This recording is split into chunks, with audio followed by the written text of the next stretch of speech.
talking about the lineage. Basically, I want everybody since I've been working here. The team grew a lot even before Master Liborio came here, and I've been always talking about this. Every school we have the picture of the lineage, right? And I want you guys to understand that even if you guys are in Oslo, if you guys are in Sweden, Poland, or different academies here, a couple of different academies in Norway that you have schools in Norway that you have, that that's where everything comes from, right? And we should be very proud of this lineage that we come from. Carson Gracie, that's the firstborn son of Carlos, Master Carlos Gracie. You start from there. You know, when you go to the lineage, and everybody has to understand why the lineage is so important, because the sport of BJJ is very new, and any other martial arts that you go try to backtrack the roots of the sport and in generations the roots and the origins of where it come from, it's going to be physically impossible to happen. But in BJJ, you know that Japanese Maeda Koma taught Carlos Gracie, who taught Carlson Gracie, who taught me, who taught you. So we are so close to the source of everything. And when I was young, I was 18 years old, 17 years old, Carlson invited me to a barbecue in his house, and there was Helio, Carlos, and Carlson on the same table. And I was able to see those guys, not knowing, having no idea how important this would be. As I always tell the guys, like I train with Liborio, which is a legend in the sport in many different aspects, and he brought me to train with his teacher Carson Gracie. There's a couple of things that he showed, like show the boy this, show the boy that, and that I still pass on today. And I started to learn one thing that I never forget. For example, that I started to learn the De La Riva guard. He said, I would like to play De La Riva. Come here. So he brought me to De La Riva school, De La Riva himself, and to learn some De La Riva guard from him. And that's how special, how close we are from the source and the lineage. That's something that it won't change. That we were so close to the source from everything really actually started, and now is a phenom of the sports. Is grappling jiu-jitsu is something that grows more than anything else in the world, and you have to find out where it came from.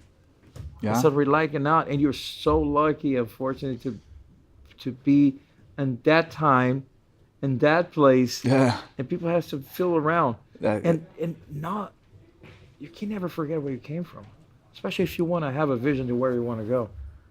Look back. As take you a said, look at it. The comparison we make with universities in America. If you Harvard or Oh, that's it too. Yeah, but it's your background.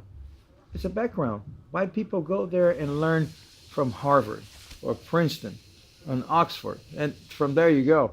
Why is that? It's just the amount of people that actually put time and effort to create something brilliant, at least to hub that knowledge in one place.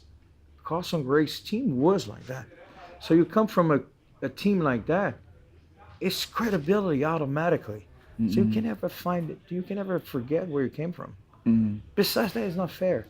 Yeah. That's people don't know why you bow the match. You bow the match specially to actually give props for people that create that. You create the whole entire martial arts, which is so unique and new. It can be called traditional martial arts. Jiu-Jitsu is a new type of martial arts. Yeah. So you bow the match. Well, why you bow the match, or why you create this lineup and everything else is to create awareness and respect for people to create the founder fathers.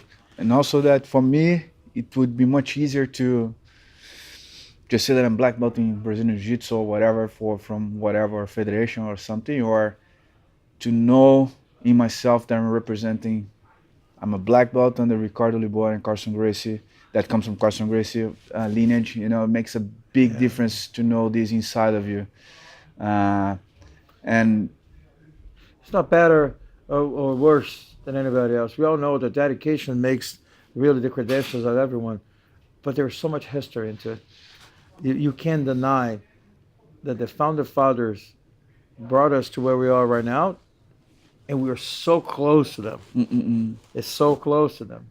Like I said, from Maeda, who taught Carlos Gracie, who taught Carlson Gracie, It's his who taught firstborn me, who son. taught you, and you saw those guys. At least you're hanging out with Carlson. How many times we went to have dinner with Carlson? Yeah, How many times this has really happened? It's it's a blast. And you guys coming from this, you have to understand that it's a it's different value. and especially from when it deals with Carlson. Carlson, it was the first person actually to bring and open the doors for the Gracie Jiu Jitsu to the crowds. Before that, it's a lot of or Gracie or unknown Gracie, have to pay a very expensive tuition to try to learn what is the Gracie Jiu Jitsu was. And Carlson showed to the masses. How many times this guy really actually did not taken in, payments to try to spread out the word of jiu-jitsu. And he built up the best BJJ team in the world, and he built up the best MMA team in the world, you know, and come from a lineage like that, it passed it on to him. That beyond anything else, the values. It's, it's just this division. Just keep the vision alive. And keep moving on. That's it.